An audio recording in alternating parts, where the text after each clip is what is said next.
सिद्धेभ्यः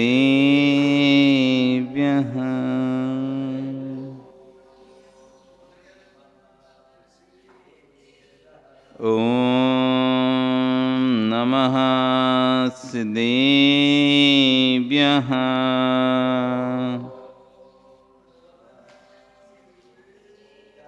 ॐ नमः सिद्धेभ्यः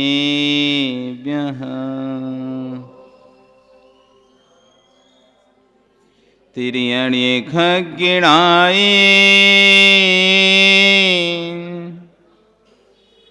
रोतारी मोय सेर सिरे निविहो आयरी राऊ पसियो परवादीनियो भव्य जी लोए नमो अरियंताणं नमो सिद्धाणं नमो आयरियाणं नमो वज्रयाणं नमो लोये सव्यसाणं। बोलिए अनंत अंश परमेष्टि भगवान की, आदिब्रह्म आदिनाथ भगवान की, वर्तमान शासनिक महावीर भगवान की, आचार्य श्री 108 कुंद देव स्वामी महाराज की, आचार्य गुरु श्री 108 विशुद्ध सागर जी महाराज की, अहिंसा में विश्व धर्म की।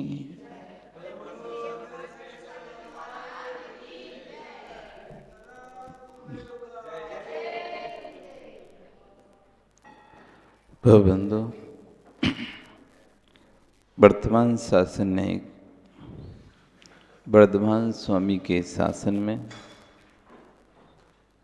पारस प्रभु की चरण निश्रा में बैठकर हम सभी जिन देशना का श्रवण कर रहे हैं। ये जिनेन्द्र वाणी मनीषियो जगत कल्याणी, ये सर्वज्ञ शासन नमोस्तु शासन जयवंतु। आचार्य भगवान आज यहाँ पर रत्नत्रय में सम्यक दर्शन की मुक्ता पर चर्चा करते हुए गाथा को बोल रहे हैं। सम्य बिना सम्यनाणम सच्चरितम ना हो दिनी मेण तोरेणत्ते मध्य सम्य गुणु विकटमिदी जिणुदिठम। सम्य बिना सन्नाणम, सम्यक के बिना सम्यक ज्ञान, सम्य बिना सम्यनाणम, सम्यक के बिना सम्यक ज्ञान, सच्चरितम सम्यक चारित्र, सम्यक के बिना ज्ञान चारित्र, ना होती नियमेण नहीं होते नियम से। नियम से जहाँ सम्यक दर्शन नहीं है वहाँ पर ज्ञान सम्यक ज्ञान नहीं होगा। हाँ, चारित्र भी सम्यक नहीं होगा। चारित्र हो सकता है, ज्ञान हो सकता है, लेकिन सम्यक ज्ञान और सम्यक चारित्र नहीं हो सकता। चारित्र का भेष हो सकता है लेकिन सम्यक चारित्र नहीं हो सकता। कब तक? जब तक सम्यक ज्ञान नहीं है, सम्यक दर्शन नहीं है। तो रेणते मध्य, इसलिए रेणते मध्य रत्नत्रय के मध्य में सम्य गुणों, सम्यक्त गुण विकट उत्कृष्ट, विकृष्ट यानी उत्कृष्ट है। यदि ऐसा जिणुदिठम, जिनेन्द्र देव ने कहा। सम्यक दर्शन है तो आपका ज्ञान सम्यक ज्ञान संज्ञा को प्राप्त है। सम्यक दर्शन है तो आपका चाहे सम्यक चाहे संज्ञा को प्राप्त है। यदि सम्यक दर्शन नहीं है, आचार्य वंशमंत स्वामी कहते हैं सम्यक दर्शन मूलम सम्यक दर्शन मूल है, ज्ञान चारित्र शाखाड्या फलम। जैसे एक वृक्ष है, उस वृक्ष में शाखाएं भी हैं, पत्तियां भी हैं, फल भी हैं। तो ये शाखाएं, पत्तियां, फल कब हैं? जब मूल है, जड़ है। यदि जड़ नहीं रहे, जड़ से हटा दिया जाए, पेड़ को जड़ से काट दिया जाए, तो ना पेड़ की शाखाएं बचेंगी, ना पेड़ में फल बचेंगे, सब सूख जाएंगे। शाखाएं कब तक हरी भरी हैं, फल कब तक हरे भरे हैं? जब तक सम्यक दर्शन है, मूल है, जड़ है। और जिस दिन जड़ खत्म, फिर तो रोड पर लगे हुए सरकार के वो आर्टिफिशियल पेड़ रह जाएंगे। देखे कि नहीं देखे? सौंदर्यीकरण करती सरकार, सौंदर्यीकरण करती, रोडों पे पेड़ लगा देती है, आर्टिफिशियल लाइट रात में जगमगाते हैं, उनमें फल भी लगे रहते हैं, हरे ही बने रहते हैं, हरे भी रहते हैं, फल भी रहते हैं, पर वे वास्तविक नहीं होते, वो नकली होते हैं। यदि मूल नहीं है तो नकली का हरा भरा तो रह सकता है ऊपर से, लेकिन वास्तव का हरा भरा रहना है, ओरिजिनल रहना है, तो जड़ से उसका संपर्क होना चाहिए वृक्ष का।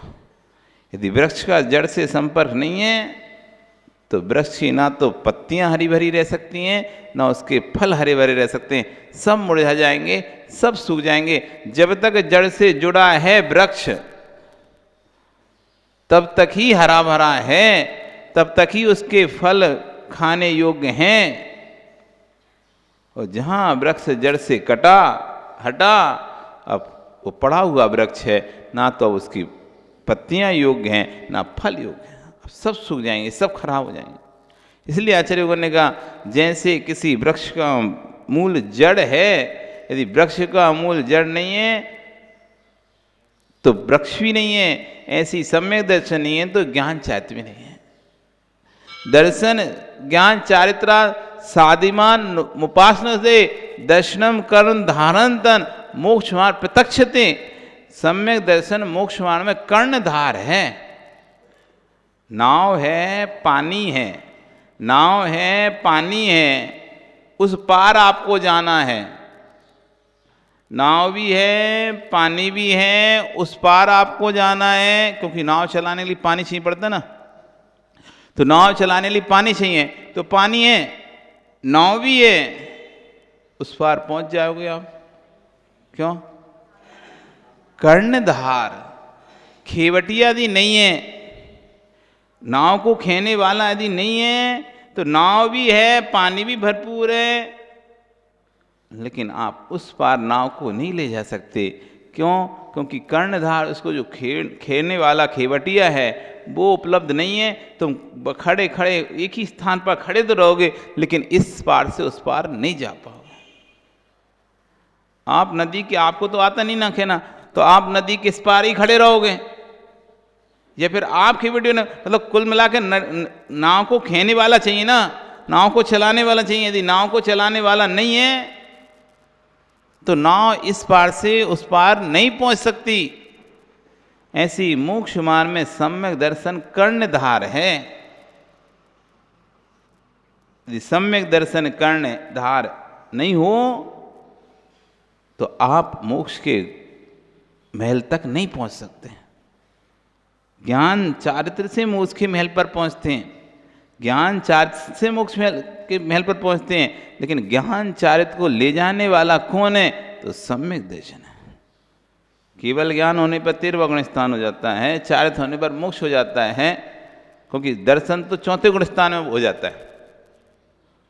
दर्शन की पूर्णता भी 4थे गुण स्थान में हो जाती है। छायक सम्यक दर्शन हो गया किसी को, अब खत्म, अब इसके बाद तो और कोई सम्यक दर्शन होता नहीं छायक के बाद, तो कि और आगे जाके बड़ा सम्यक दर्शन प्राप्त करेंगे, चाहे केवली बन जाए, चाहे सिद्ध बन जाए।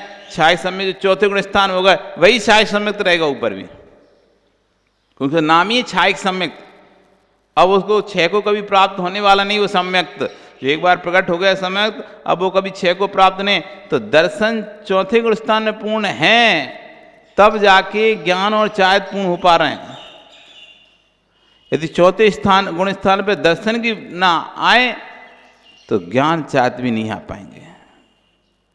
इसलिए सारा प्रयास करो सम्यक दर्शन के लिए, सम्यक दर्शन की प्राप्ति के लिए पूरा प्रयास करो। अपना जितना भी पुरुषार्थ है, ज्ञान चायत के पहले दर्शन की प्राप्ति करो। मैं चारित्र धारण कर रहा हूं, मैं पुस्तकें तो पढ़ रहा हूं, ग्रंथ तो पढ़ रहा हूं, पहले ये देखो मुझे श्रद्धा है कि नहीं है। ऐसा ना हो कि हमको हमारा श्रद्धान खत्म हो गया हो। देवशास्त्र गुरु के प्रति हमारा श्रद्धान है कि नहीं है। यदि हमारा श्रद्धान है तो हमारा ग्रंथ पढ़ना ठीक है, नहीं श्रद्धा नहीं है तो ग्रंथ करना कोई फायदे का नहीं। बहुत सारे लोग पढ़ते हैं लेकिन श्रद्धा नहीं होता, मंदिर आते हैं लेकिन श्रद्धा नहीं होता। भगवान के दर्शन के एक सज्जन तो ऐसे थे, वो इस जैन दर्शन को मानते नहीं थे, झूठा है ये सब, काल्पनिक है बातें, ऐसा बोलते थे। उनसे बोला फिर तुम भेष ब्रह्मचारी का क्यों बनाए हो? जब तुम्हें जैन दर्शन पर आस्था नहीं, जैन दर्शन पर सिद्धांत नहीं, तो भेष ब्रह्मचारी का बना के क्यों घूम रहे हो? वो तो इसलिए घूम रहे हैं रोटी खाने मिल जाती है।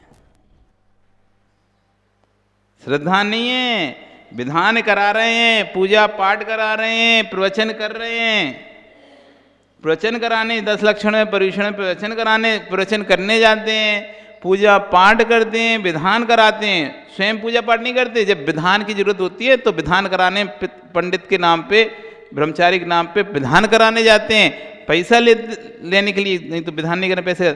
तो हम उनसे पूछे कि जब तुमको जैन धर्म पे आस्था नहीं है, श्रद्धा नहीं है, तो तुम ये ब्रह्मचारी का भेष क्यों रखे हो? क्यों प्रवचन करते हो? क्यों बोलते हो? तो बोले वो तो पेट भरने के लिए तो पढ़ना पड़ेगा, खाने के लिए करना पड़ेगा, लेकिन हमें बिल्कुल भी आस्था नहीं है जैन धर्म पे। तो जीव मंदिर आते हुए भी अनास्तिक हो सकता है, धर्म करते हुए भी अनास्तिक हो सकता है, भेष ब्रह्मचारी महाराज का धारण करते हुए भी अनास्तिक हो सकता है। ये मत समझना कि कोई व्यक्ति मंदिर आता है, पूजा पाठ कर रहा है अथवा विधान आदि करा रहा है, चाँद को धारण किए तो आस्तिक की होगा, ये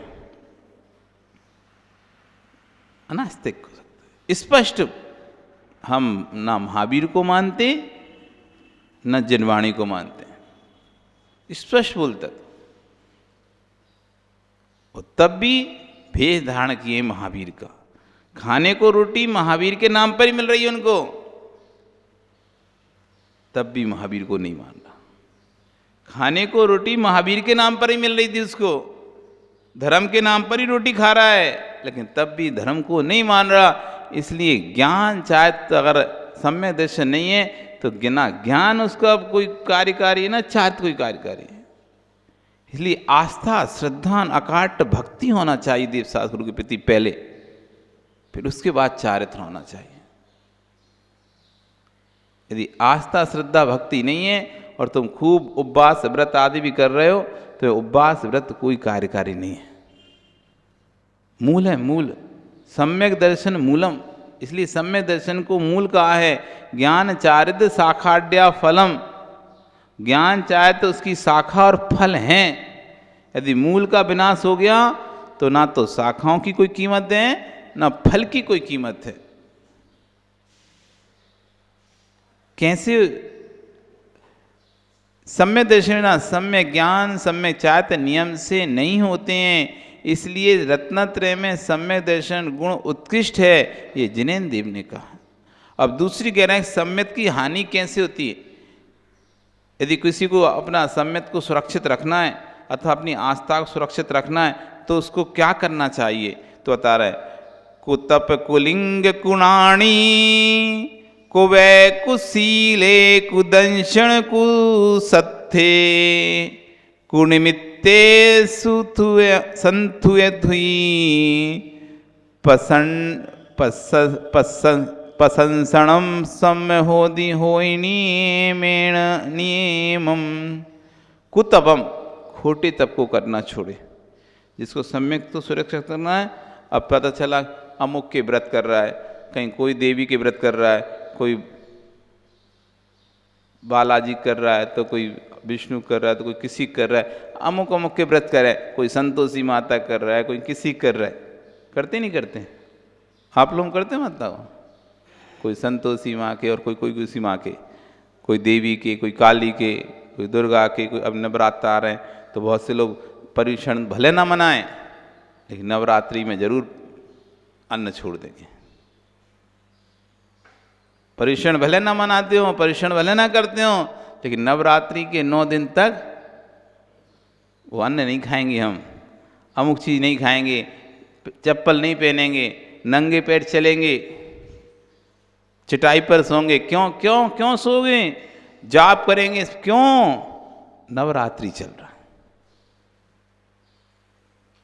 कुतप खोटे तप करने में जो आगे रहे वो सम्यक का विनाश कर देगा, तुम्हारा भी और अपना भी। क्योंकि तुम उसके साथ रहोगे तो मिथ्यात की महिमा गाएगा, और मिथ्यात की महिमा गाएगा, अरे मैंने वो व्रत किया तो मेरा तो ये काम बन गया, अरे मैंने वो व्रत किया तो मेरा तो ये काम बन गया, मैं तो वहाँ पे गया था तो मेरा तो काम बन गया। अब तुम उनके साथ रहोगे, बार बार एक ही बात सुनोगे, तुम भी सोचे चलो यार अपन भी करके तो देख ले रहे क्या जाता है, अपन भी जाके देख ले रहे क्या जाता है, सब जा रहे हैं चलो अपन भी जाके देख लेते क्या जाता है। बार बार इतना सुना है, इतना सुना है, इतना सुना है इस व्यक्ति के बारे में, चलो अपन भी चलते हैं। लाखों की भीड़ लग रही है, चलो अपन भी चलते हैं। ये भाव आने लगते हैं। कुतप खोटा तप करने वाले की बातें सुनने से, खोटा तप करने वाले के साथ रहने से, अथवा खोटा तप करने से सम्यक की हानि। चाहे उसके साथ रहें, चाहे उसके बारे में सुनते रहें, अथवा खोटा तप प्रारंभ कर दें, इन तीनों से सम्यक की हानि होती है।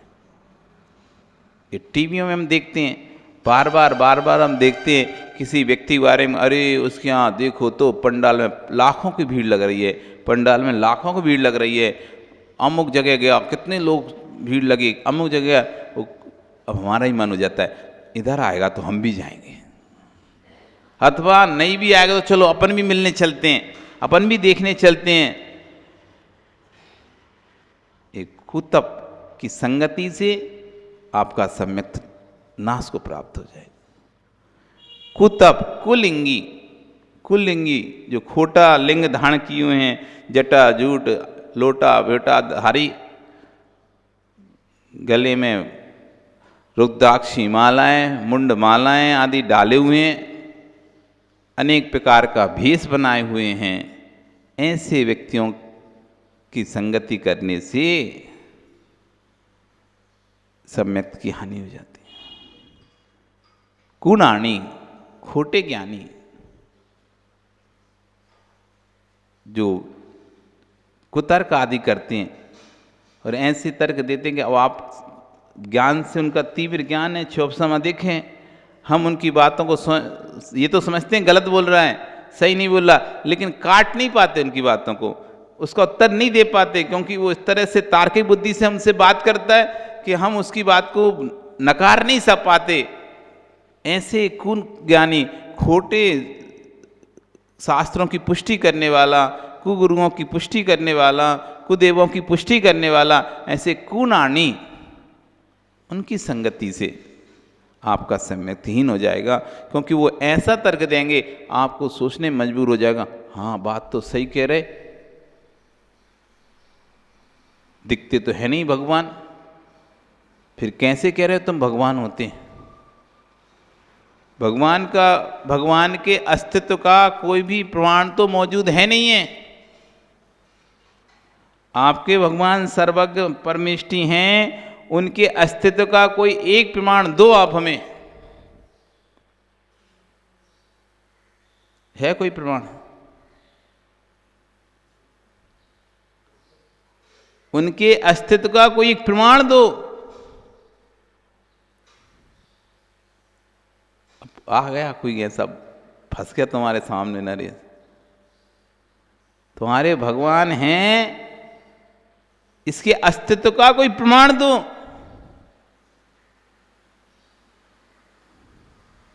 है कोई प्रमाण तुम्हारे पास? है कोई उत्तर?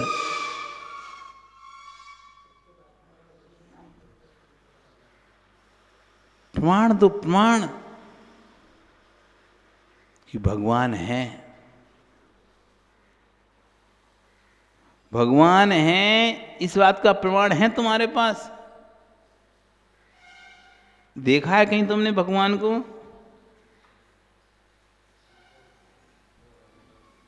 अनुभव भी उसी का होता है जिसकी अनुभूति होती है। अनुभव भी उसी का होता है। आप कह रहे कि अनुभव किया है, तो अनुभव भी उसी का होता है जिसकी अनुभूति होती है। आपने मीठी की अनुभूति ली है, तो कोई मीठा बोलता है तो आपको अनुभव आ जाता है कैसा मीठा बात कर रहे हैं। आपने खट्टे की अनुभूति ली है, तो अब आपको खट्टे का अनुभव है। आपने किसी से धोखा खाया है, तो धोखे का अनुभव है। आपने किसी की ईमानदारी देखी है, तो ईमानदारी का अनुभव है। आपने व्यापार किया है, तो व्यापार का अनुभव है। और नहीं किया तो, यदि आपका तो मेडिसिन का व्यापार है, किराने का व्यापार किया कभी आपने? उसका अनुभव है क्या आपको? नवीन, तुमको दवाइयों का अनुभव है क्या? जो व्यापार जिसने किया ही नहीं है, उससे उनका अनुभव कैसे होगा? तुमने किराने का व्यापार करते इसलिए तुम्हें किराने का अनुभव है, तुम दवाइयों का व्यापार करते इसलिए तुमको दवाइयों का। तो जो जिसको अनुभूति कर लेता है, अनुभव उसी का ही होता है। जब तक अनुभूति नहीं करता, तब तक अनुभूति नहीं होता। मुकेश, तुम्हें अनुभव नहीं है अभी शादी का? है क्या?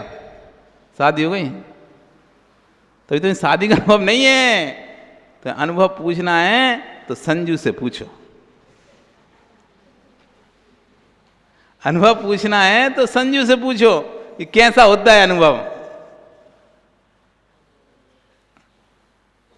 क्यों अभी तो अनुभव क्यों नहीं है? क्यों तुमने बीती नहीं तुम्हारे सिर पर अभी।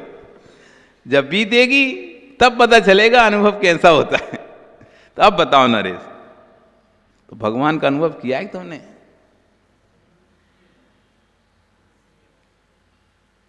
क्या अनुभव किया तुमने भगवान का? और अनुभव को तुम सिद्ध कैसे करोगे? अनुभव को सिद्ध करने के लिए भी सामने एक वस्तु चाहिए होती है दिखाने के लिए।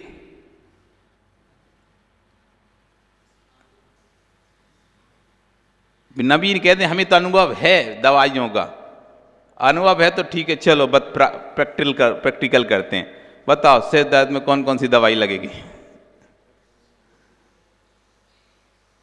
ऐसा कहने से अनुभव नहीं हो जाएगा। आपको सिद्धि करनी है आपके कि आपके भगवान हैं। अब फंस गए तुम कूनाणी। ऐसे ज्ञानियों के साथ फंस गए, वो ऐसे ऐसे तर्क करते हैं, ऐसी ऐसी बात करते हैं। कहाँ दिखते हैं सूर्य, कहाँ दिखते हैं चांद? बताओ तो, कहाँ इतनी बड़ी नदी, कहाँ इतना बड़ा सुमेरु पर्वत, कहाँ नंदी सरदीप? कुछ तो दिखाई नहीं देता। तुम लोग लगे रहते हो विदेह क्षेत्र, ये क्षेत्र, वो क्षेत्र, भरत क्षेत्र, आर्यखंड, मलेच्छ खंड, कुछ तो नहीं दिखाई दे रहा। जितनी भौगोलिक स्थिति को आप देखते हो, तुम कहते हो कि कोई ग्रहों पर नहीं पहुंच सकता, नक्षत्र ज्योतिष देव हैं ये तो। लेकिन वैज्ञानिक तो कह रहे हैं हम मंगल ग्रह पे पहुंच गए, कोई कह रहा है हम चंद्र ग्रह पे पहुंच गए, कोई कह रहा है हम बुध ग्रह पे पहुंच गए। अब आपके सामने ऐसे ऐसे प्रश्न कर रहा है। और इधर आप पढ़ के आए थे कि सूर्य, चंद्र, मंगल, बुध, गुरु, शुक्र, शनि, ये ग्रह, नक्षत्र, तारे, ये ज्योतिषी देवों के विमान हैं। इन ज्योतिषी दिव्य विमानों में मनुष्यों का गमन नहीं है। अब आप ऐसे ज्ञानी के साथ बैठ गए जो मिथ्या दृष्टि था, खोटे तर्क करता था। अब आपको हाँ यार बात तो सही कह रहा है, वैज्ञानिक तो कह रहे हैं हम मंगल ग्रह में पहुंच गए, वैज्ञानिक तो कह रहे हैं हम चंद्र ग्रह पे पहुंच गए, वैज्ञानिक तो कह रहे हैं बुध ग्रह पे पहुंच गए, अंतरिक्ष में पहुंच गए। अब क्या है? हाँ हाँ हाँ, उसकी हाँ में हाँ मिलाओगे, तुम्हें तो ज्ञान है नहीं है। और आप ऐसे अज्ञानी के साथ बैठ गए कि जो कुछ शास्त्रों में पारंगत था, कुतर्क में पारंगत था। कुतर्कों में ही पारंगत होते हैं लोग, पारंगत था वो, अपनी बात को सिद्ध करने में पारंगत था। आप उसको उत्तर नहीं दे। ऐसे व्यक्ति के साथ यदि आप रहे तो आप नियम से सम्यक से छूट जाएंगे। ये कोई भी व्यक्ति यदि ऐसा लगता है आपके भैया ये तो सब उल्टी उल्टी बातें करता है, उल्टी उल्टी बातें करता है, तो उसके साथ मत भैया, हमें तुम्हारे साथ बात ही नहीं करनी। बात करने से दिमाग और खराब होता है, उल्टी सीधी बातें सुना देता है और उत्तर भी नहीं दे पाते अपन, और ज्यादा दिमाग खराब हो जाता है। यदि तुम ज्ञानी हो तो उत्तर दे सकते हो, और तुम ज्ञानी नहीं हो तो उसकी बातें सुन के आपका दिमाग खराब होगा और कुछ नहीं होगा। आप ही अंदर उस बात को रख लोगे, अरे ऐसा है ऐसा है ऐसा है, ऐसे सोचते सोचते सोचते आप अपने सम्यक को छोड़ दोगे। इसलिए सामर्थ्य नहीं है हमारी, यदि हमने आगम को नहीं पढ़ा है तो कुज्ञानियों की बातों को मत सुना करो ज्यादा। कुवय, कुव्रत, खोटे व्रत नहीं करो, ना खोटे व्रत करने वालों के साथ रहो। जो खोटे व्रत करता है, बताया ना, जैसे संतोषी माँ के व्रत कर रहा है, इसके व्रत कर रहा है, उसके व्रत कर रहा है, बहुत सारे व्रत होते हैं, छोटे छोटे माताओं को पता होगा, अमुक के व्रत, उसके व्रत, इसके व्रत, दुनिया भर के व्रत करते रहते हैं। कुव्रत, कुशीले, कुशील, मिथ्याशील, कुदंशन, मिथ्या दर्शन, कुशस्ते, कुशास्त्र, कुनिमित्ते, मिथ्या निमित्त में थुई, जो इन सब में स्तुति करता है, कुतप की, कुलिंगी की, कुज्ञानी की, कुव्रत की, कुशील की, मिथ्याशील की, मिथ्या दर्शन की, खोटे शास्त्रों की, मिथ्या निमित्तों की थुई स्तुति करता है, संतुई संस्तुति करता है, प्रशंसनम प्रशंसा करता है।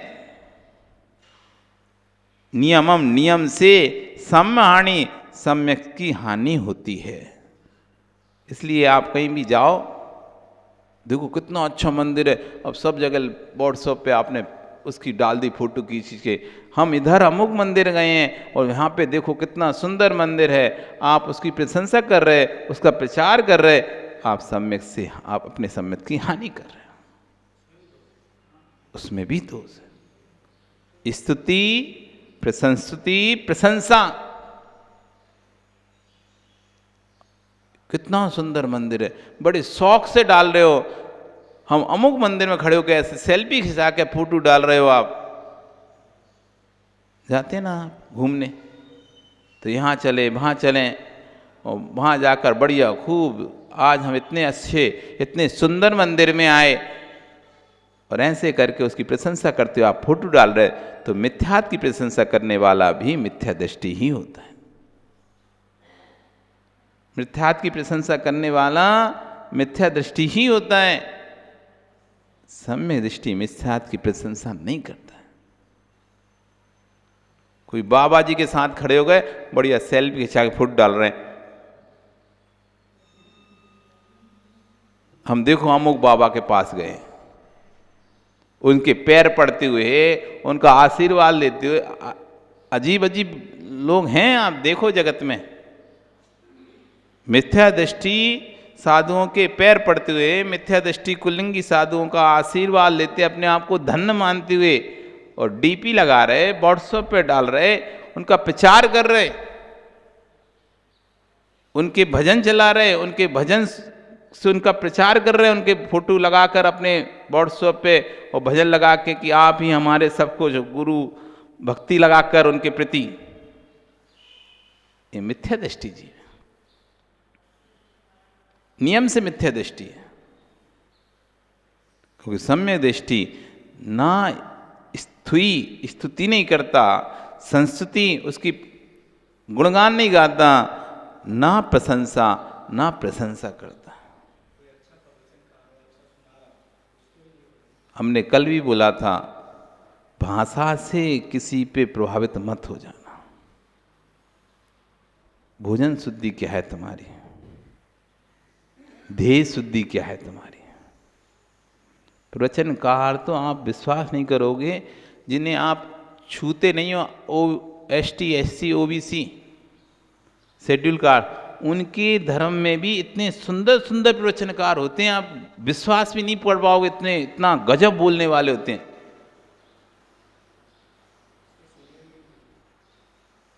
ऐसे सुनो तो गाय बनकर सुनो। यदि तुम्हारे अंदर पचाने की शक्ति है तो गाय बनकर सुनो। पहले अपने धर्म को पढ़ लो अच्छे से, पहले अपने धर्म को पढ़ लो अच्छे से, अपने ग्रंथों को पढ़ लो अच्छे से, जिससे दूसरे का सुनो तो तुम्हें पता रहे कि कहाँ गलत है ये। और तुमने अपने धर्म को पढ़ा ही नहीं अच्छे से, दूसरे का सुना है तो तुम्हें तो सही सही लगेगा, वो कुछ ही बोलेगा हाँ सही तो बोल रहा है कुछ ही, क्योंकि सूक्ष्म तत्व इतने इतने बारीक बारीक से तत्व हैं कि आप पकड़ ही नहीं पाओगे उनको। कहाँ बारीकी, कहाँ मुड़ गया वो चीज, कहाँ उन्होंने मोड़ दी वो चीज को। तुम कहोगे हाँ हाँ सत्य तो बोल रहा है, सही तो बोल रहा है, सही तो बोल रहा है, क्या गलत बोल रहा है? तब भी गलत बोल रहा है। कब पकड़ पाओगे? जब तुम्हें सम्यक ज्ञान होगा। इसलिए आचार्य ने कहा पहले सुशास्त्र पढ़ो, अपने ग्रंथों का। अपने अकलंग देव स्वामी बाद में बुद्ध दर्शन को पढ़ने गए थे, पहले जैन दर्शन को अच्छी तरह से पढ़ लिया था, तब जाकर उन्होंने पर दर्शन को पढ़ने की इच्छा करी थी, जिससे कि पता चले कि कहाँ ये लोग गड़बड़ कर रहे हैं। क्योंकि बात हम भी यही कह रहे हैं, बात वो भी वही कह रहे हैं, लेकिन अंतर कहाँ है? हम भी कह रहे हैं कि जो वस्तु उत्पन्न हुई वो नष्ट होगी, और वो भी यही कह रहे हैं प्रत्येक वस्तु हर क्षण में नष्ट हो जाती है। अंतर कहाँ है दोनों में? हम भी यही मानते हैं सूक्ष्म ऋजु सूत्र रहने की अपेक्षा से हर वस्तु प्रत्येक समय में नष्ट हो रही है, और वो भी यही कह रहे हैं बुद्ध भी कि हर वस्तु प्रत्येक समय में नष्ट हो रही है। दोनों एक सी बात कर रहे हैं। जैन दर्शन भी कह रहा है हर वस्तु प्रत्येक समय में नष्ट होती है, बौद्ध दर्शन भी कहता है हर वस्तु प्रत्येक क्षण में नष्ट हो रही है। अब दोनों एक ही बात को कर, हाँ तुमने यदि जैन दर्शन नहीं पढ़ा तुम कहो बात तो सही कह रहे हैं। नरेश तुम कब 50 साल के हुए? तुम 50 साल के कब हुए? 2023 में, 22 में, 21 में, 20 में, कब हुए तुम 50 साल के? आप कहो हम महाराज जी 2022 में हो गए थे, तो क्या 2022 सीधे 50 साल के हो गए थे? हर समय आपकी आयु नष्ट होकर बढ़ रही थी, नहीं बढ़ रही थी? प्रति क्षण आप नष्ट हो रहे थे, नहीं हो रहे थे? तब जाके एक समय आपने कहा 50, तो आप नष्ट हो रहे, हर क्षण पे क्षण क्षण नष्ट हो रहा है। अब आप वो नहीं रहे जो पहले थे, आप बदल चुके हो। जो एक समय पहले थे अब वो नहीं हो, आप बदल चुके हो। जो अगले क्षण थे अब वो नहीं हो, अब बदल चुके हो। बदले कि नहीं बदले? यही तो बौद्ध कहता है। अब आपको दर्शन का ज्ञान नहीं है, दर्शन का ज्ञान नहीं है, तो आप कहोगे हाँ। आगरा में हम जाते थे, एक बौद्ध भिक्षु था, बहुत सुंदर सुंदर प्रवचन करता था। जंगल जाते थे तो उसके सुनने में आते थे, माइक लगा रहा था चुंगा। तो प्रवचन से किसी की प्रामाणिकता नहीं है। भोजन शुद्धि क्या है? देह शुद्धि क्या है?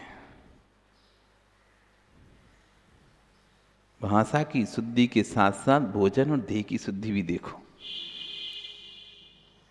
इसलिए अच्छा वक्ता तो कोई भी हो सकता है, अच्छा प्रचारक, अच्छा विचारक कोई बन सकता है। ऐसे ऐसे विचारक हुए जो इतने अच्छे प्रवचन कर रहे थे, लेकिन जब भोजन की टेबल पर आए तो उन्होंने कहा यहाँ पर मांस कहाँ है, अवक्ष कहाँ है खाने के लिए। उन्हें अवक्ष ही खाने के लिए, मछली खाने चाहिए उसको। भाषा इतनी सुंदर, लाखों लोग उसके फॉलोअर।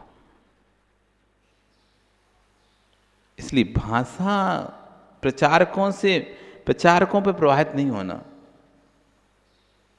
प्रचारकों से प्रभावित नहीं होना। इसलिए आचार्य उन्होंने पहले ही बोल देता, ये धर्म प्रचारकों का नहीं है, ये धर्म जिंद आचारकों का है।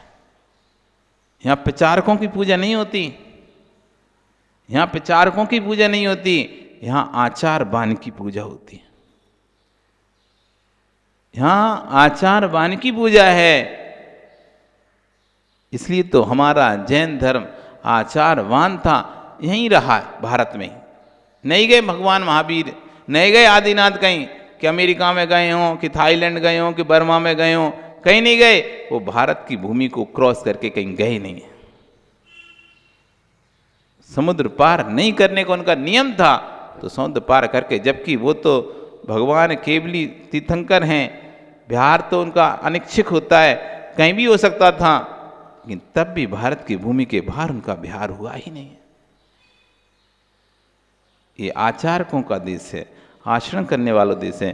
तो यहाँ पर आचार्य कह रहे हैं, इन सब की कोई भी जो स्तुति करता है, प्रशंसा करता है, ऐसा व्यक्ति सम्यक से हीन हो जाता है। अब कह रहे हैं सबसे बड़ा कष्ट कोई है तो जगत में मिथ्यात्व है, उसकी यहाँ पर चर्चा करते कह रहे हैं, तणुकुट्ठी कुल भंगम गुणदि भंगम जहाँ मिच्छमपणो वितहा दाणादि सुगुण भंगम गति मिच्छ मेव को मेव हो कट्ठम। तणुकुट्ठी कुल भंगम, जहाँ जैसे तणुकुट्टी शरीर का कोड़े व्यक्ति कुल भंग कुणदी कुल का नाश करता है, तहाँ उसी प्रकार मिथ्यात्वी अपणो आत्मा के दान सुगुण भंगम, दान आदि उत्तम गुणों को नाश करने वाला हो, गति भंगम और सदगति का नाश करने वाला है। कोड़ी व्यक्ति शरीर के जैसे कुष्ठ रोग हो ना, कुष्ठ रोग होता है तो कुल न आसम, अब कुष्ठ रोग हो गया, अब एक ही बेटा, उससे कुल का रोग, कुष्ठ का रोग गया, अब ना कोई उसकी शादी हो रही ना कुछ हो रहा है, तो क्या होगा आगे जाकर, उसका कुल नष्ट हो जाएगा, कोई परंपरा नहीं बचेगी कुल, क्योंकि कुष्ठ रोग से स्वयं भी जल्दी नष्ट हो जाएगा, संतान भी नहीं होगी और मर जाएगा, तो कुल का भंग करने वाला हो गया, कोई देगा ही नहीं करने अपनी। तो शरीर के कोड़ी व्यक्ति कुल भंग का, कुल का नाश करता है, कुल का नाश कर देता है, उसी प्रकार मिथ्यात्व भी आत्मा के दान आदि गुणों का नाश कर देता है। इसलिए मिथ्यात्व का संग छोड़ो, मिथ्यात्व के साथ रहोगे, मिथ्या दृष्टियों के साथ में रहोगे तो आपके दान पूजा आदि पर असर पड़ेगा, आपके स्वाध्याय पर असर पड़ेगा, आपके मोक्ष मार्ग पर असर पड़ेगा, नाश को प्राप्त हो जाए धीरे, पता नहीं चलता कब हमारा परिणाम बदल जाता है। इसलिए जितने को मिथ्या निमित्त हैं उन सब निमित्तों से दूर रहो, जितना कम हो उनके संपर्क में कम रहो, तो आपका सम्यक सुरक्षित है, नहीं तो सम्यक नष्ट हो जाएगा। अब आचार्य भगवान इस पर गाथा पर बोलते हैं,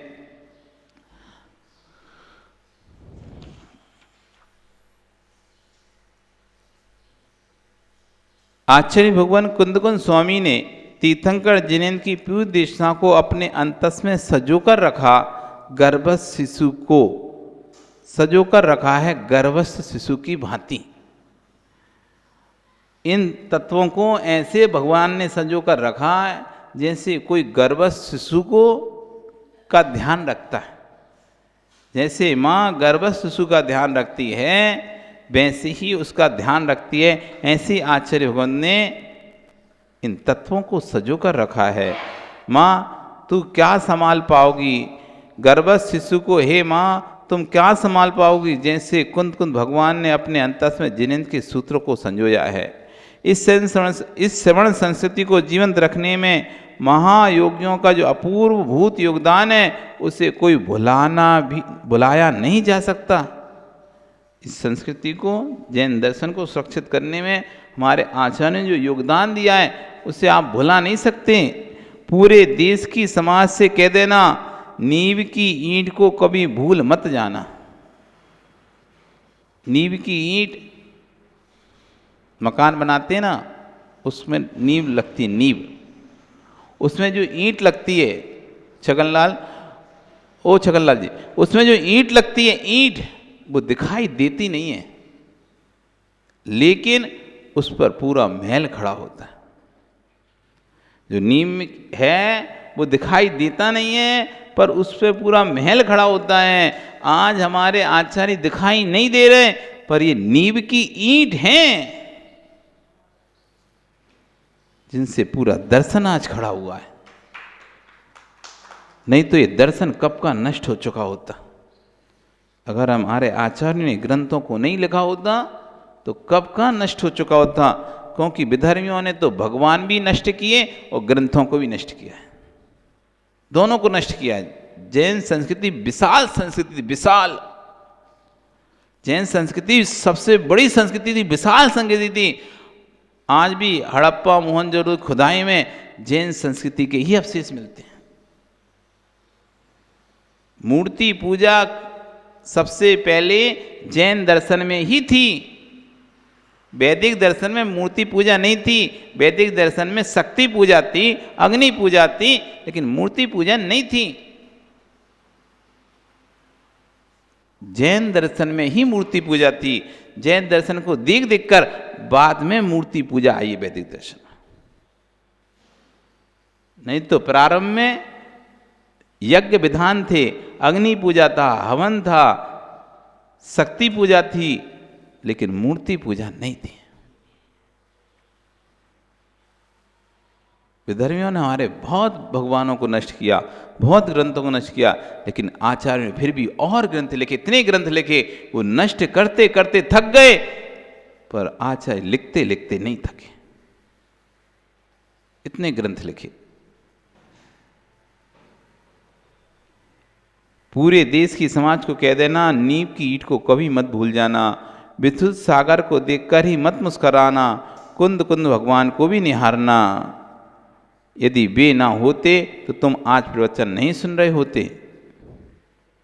धर्षण जैसे महातपोधन, भद्रभाव जैसे महायोगी, जिन्होंने प्रांत से, देश से राग न करके अपने धन से अनुराग किया, उत्तर भारत को छोड़कर दक्षिण भारत की ओर चले गए। जाने का उद्देश्य मात मुनियों की चर्या का पालन का था। भैया भूखे रह लेना, प्यासे सो जाना, लेकिन धर्म रहित अमृत का पान मत करना। सम्यक से सहित नरक का नारकी श्रेष्ठ है, सम्यक से रहित स्वर्ग का देव श्रेष्ठ नहीं है। सम्यक दृष्टि नारकी मोक्ष मार्गी है, मिथ्या दृष्टि देव संसार मार्गी है। पहचान कैसे हो, कौन सम्यक दृष्टि, कौन मिथ्या दृष्टि, इसकी पहचान बचा रहे आचार्य महाराज बाहरी चिन्हों से। क्योंकि अंतरंग का बोध करना हो तो बाहरी चिन्हों से बोध किया जाता है। अंतरंग का बोध, अब जब अंतरंग में हम झांक कर नहीं देख सकते तो बाहर के चिन्हों से अंदर का बोध कर लेते हैं। चेहरा लाल है, चेहरा तमतमा रहा है, गुस्सा आ रहा है इसको। आंखें लाल हो रही इसकी, गुस्सा आ रहा है इसको भी। आंखें लाल है, लगता है रात में सोया नहीं है। आंखें लाल है, लगता है रो रहा था। आंखें सूज रही हैं, लगता है इसकी आंखों में कोई समस्या है। बाहर के चिन्हों से अंदर का बोध होता है। आचार्य महाराज बाहर चिन्हों से, देह की चेष्टाओं से व्यक्ति के मनोभाव का ज्ञान होता है। शरीर की कैसी चेष्टा चल रही है, उससे अंदर क्या चल रहा है, ये सब पता चल जाता है। कोई गए, हम तो तुमसे बोल ही नहीं रहे ऐसा, हम तो आपसे कुछ कह ही नहीं रहे ऐसा, आप भले हमसे कुछ ऐसा मत कहो, लेकिन आपके शरीर की स्थिति देखकर, आपके शरीर की चेष्टाएं देखकर व्यक्ति समझ रहा है ये व्यक्ति आसक्त है या विरक्त है। व्यक्ति आसक्त है या विरक्त है, ये बाहर की चेष्टाएं देखकर समझ जाता है। इसकी पहचान आचार्य बन कर रहे हैं। भय चिन्हों से होते ध्येय की चेष्टाओं से व्यक्ति के मनोभाव का ज्ञान होता है और जीव के मनोभावों की प्रवृत्ति को देखकर जीव की श्रद्धा का बोध होता है, और जैसा मनोभाव होता है उसको देखकर फिर उसकी श्रद्धा पता चल जाता है। जैसी आस्था होगी वैसा आचरण होगा। सीधी सीधी बात है। आपको गुरुओं के प्रति आस्था होगी तो आप गुरुओं के पीछे दौड़ोगे, भागोगे। जैसी आस्था होगी वैसा आचरण हो। यदि आस्था नहीं है, ठीक है, आप जाओ, आप अपने रास्ते, हम अपने रास्ते, आप अपने रास्ते, हम अपने रास्ते। तो जैसी आस्था होगी वैसा आचरण। जिसकी आस्था विपरीत है उसका आचरण भी विपरीत है। जिसका पुण्य का द्रव्य खोटा है उसको द्रव्य लगाने के स्थान भी खोटे मिलेंगे। यदि आपका जो पैसा, आपके पास धन आ रहा है वो खोटे पुण्य से आ रहा है, तो आप अच्छे काम में पैसा लगाओगे तो घाटा जाएगा, और पाप के काम में पैसा लगाओगे तो फायदा पाओगे।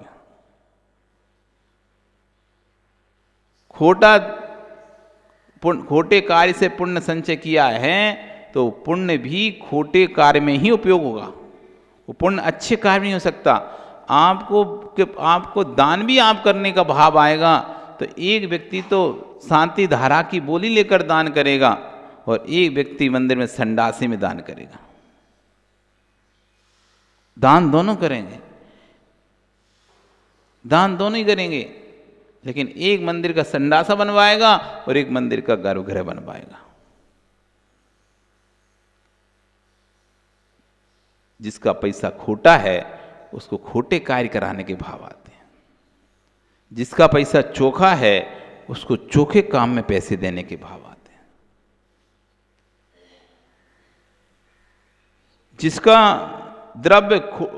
जिसका पुण्य का द्रव्य खोटा है उसको द्रव्य लगाने के स्थान खोटे मिलेंगे।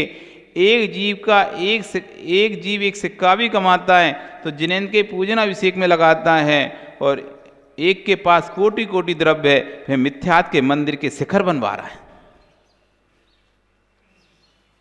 अमुक मंदिर बनवा दिया। कौन ने बनाया? अमुक सेठ, जैन सेठ ने अमुक मंदिर बनवाया इतना बड़ा, और जैन मंदिर में एक 10,000 की बोली नहीं ले पा रहा। अरे बड़ा मंदिर बनवा दिया। इतना बड़ा मंदिर बनवा दिया साहब। किसने बनवाया? अमुक छुड़ीवाल ने बनवाया। किसका? अमुक का। और जैन मंदिर इतना सा है। उसको बनवाने के लिए पैसा नहीं है। वो मिथ्यात का मंदिर इतना बड़ा खड़ा कर दिया। तो कह रहे हैं कि एक जीव एक सिक्का भी कमाता है तो जिनेंद्र देव की पूजा अभिषेक में लगा रहा है, उनकी सेवा में लगा रहा है, और एक व्यक्ति पास कोटि कोटि द्रव्य है, करोड़ों का द्रव्य है, तो क्या कर रहा है? वो मिथ्यात के मंदिर के शिखर बनवा रहा है। अपने मंदिर का शिखर तो छोटा सा, वो मिथ्यात मंदिर से ऐसा बड़ा सा। समझ जाओ तुम। आचार्य भगवान कह रहे हैं माणिकनंदी स्वामी, साधना साध विज्ञानम अनुमानम, साधन से साध का ज्ञान हो जाता है, इसी का नाम अनुमान है। साधन से साध का ज्ञान हो जाता है, इसका नाम अनुमान है। एक का द्रव्य मिथ्यात की आयतनों को बनाने में खर्चा हो रहा है, अनुमान लगा लो ये मिथ्या दृष्टि है। एक का द्रव्य सम्यक के आयतन में खर्चा हो रहा है, अनुमान लगा लो। जैसे कि धुएं को देखकर आप अनुमान लगाते हो कि अग्नि है। धुआं देख लो तो आपको पता चल जाता है, भले अग्नि आंखों से ना दिख रही हो तब भी आपको पता चल जाता है धुआं देखकर। वृद्धि क्या कि कहीं पर्वत पर अग्नि है, किसी क्षेत्र पे आग लग गई है, ये धुआं उठाई दे रहा है, क्योंकि बिना आग के धुआं उठता ही नहीं है। तो आपने साधन से साधक का ज्ञान कर लिया, इसी का नाम अनुमान है। साधना साध विज्ञानम अनुमानम। अब कोई नरेश तुमसे पूछे कि तुम्हारे भगवान हैं कि नहीं है। उसने कहा कि भी तुम तो बोल देना, उससे प्रत्यक्ष नहीं दिखा सकता, लेकिन अनुमान से मैं तुम्हें सिद्ध कर सकता हूं कि महावीर के मार्ग को मानने वाले आज भी मुनिराज मौजूद हैं, इसलिए भगवान महावीर भी थे। क्योंकि मार्ग बताए कोई ने तो मार्ग बताया होगा ना। आज उस मार्ग पर चलने वाले लोग हैं, आज भी उस मार्ग पर चलने वाले लोग मौजूद हैं, उनकी मुद्रा को धारण करने वाले लोग मौजूद हैं, इसलिए महावीर भी थे। साधना साध विज्ञानम अनुमानम, साधन से साध का ज्ञान होता है, अनुमान ज्ञान है। न्याय शास्त्र कहता है जो जीव इल्ली मार किल्ली मार आदि दवाइयों का व्यापार कर रहा है, मिथ्यात्व का पोषण कर रहा है, मंदिरों को बनवा रहा है, अनुमान लगा लीजिए ये सम्यक दृष्टि है कि मिथ्या दृष्टि है। धर्म की पहचान, धर्म की प्रभावना ढोलक बजाना मात्र नहीं है। जिन शासन में तो व्यापारी के व्यापार से भी प्रभावना हो जाती है, जिन शासन में आपकी दुकान पे आया, आपकी दुकान है दवाइयों की दुकान, वो कहे मुझे जहर चाहिए जहर मारने के लिए, आप कहे भैया हम जहर नहीं बेचते, वो देखे हाँ यार ये तो जैन है, ये नहीं, यहाँ से नहीं मिलेगी अपन को, मुझे अमुक जीव हिंसा के लिए दवाई चाहिए, आपने भैया ये दवाई हम नहीं बेचते, ओह ये जैन है इनके यहाँ नहीं मिलेगी दवाई। किराने का व्यापार कर रहे, कोई आए चूहा मारने की दवाई चाहिए, भैया यहाँ पर चूहा मारने की दवाई नहीं मिलेगी, वो भी कहेगा हाँ जैन है ये चूहा मारने की दवाई नहीं बेचे, भैया इससे मत मांगो चूहा मारने।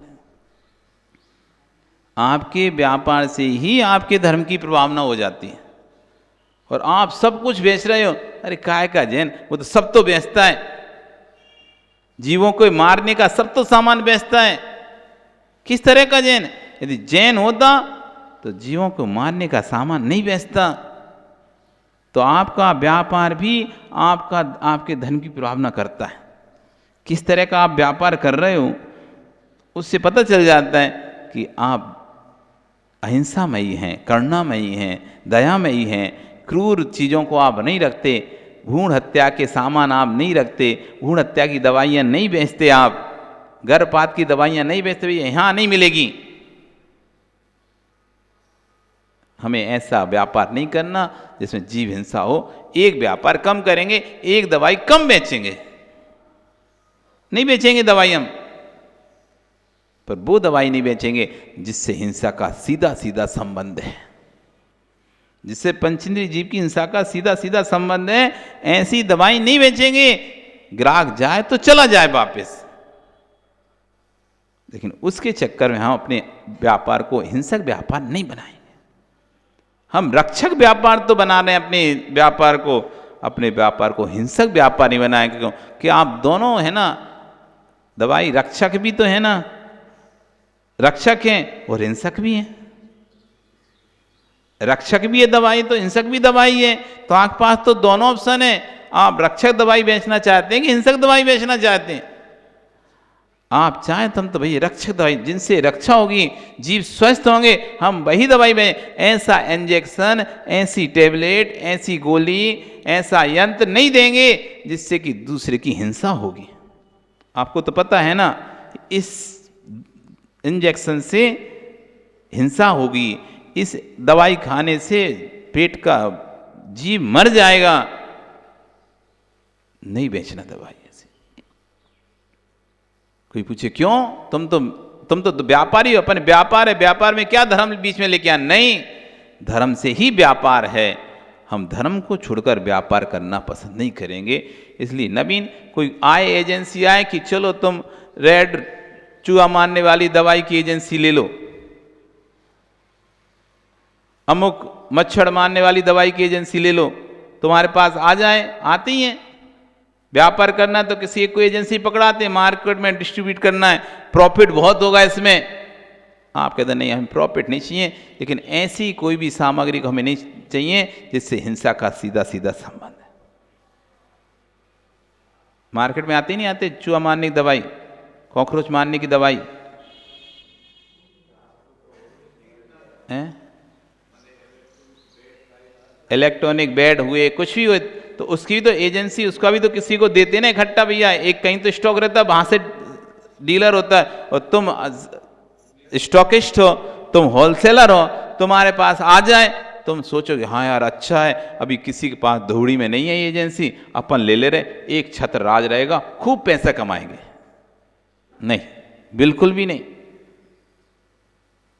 हिंसक व्यापार को बिल्कुल भी आप अपने हाथ में, जिन शासन में तो व्यापारी के व्यापार से ही प्रावना होती है। आप अपनी दुकान पर पानी रखे थे, ग्राहक आता है, भैया पानी पीना है, आप पानी छान कर पिलाते हो, तो वह समझ जाता है कि चैन है, हो गई धर्म की प्रावना। पैसा ही तो चाहिए। जिस व्यक्ति को हिंसा कर्म का व्यापार करने से हुए धन मिला है, उसके पूर्व पुण्य की महिमा क्या होगी, उससे कह देना कि ज्ञानी तेरा इतना प्रबल पुण्य है कि हिंसा करने से पैसा आ रहा है, तो तू मिट्टी में भी हाथ लगाएगा तो पैसा आएगा, इसलिए हिंसा कर्म छोड़ दे, अच्छा कर्म करना प्रारंभ कर दे। भेद अब किस काम का जिससे हिंसा होती हो। देखो सम्य दृष्टि की पहचान चल रही है यहाँ पे। अब यहाँ छोटे छोटे चीज़ों से सम्य दृष्टि की पहचान और मिथ्या दृष्टि की पहचान है।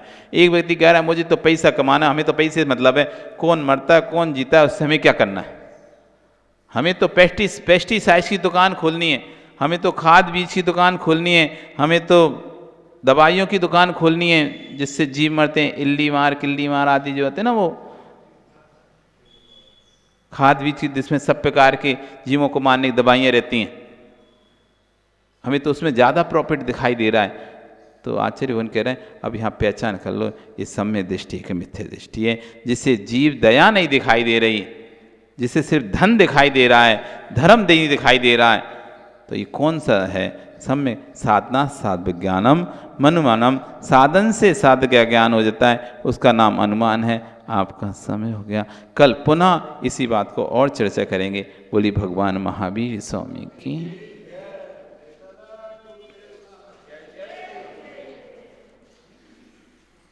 जिनवाणी स्तुति के लिए जहाँ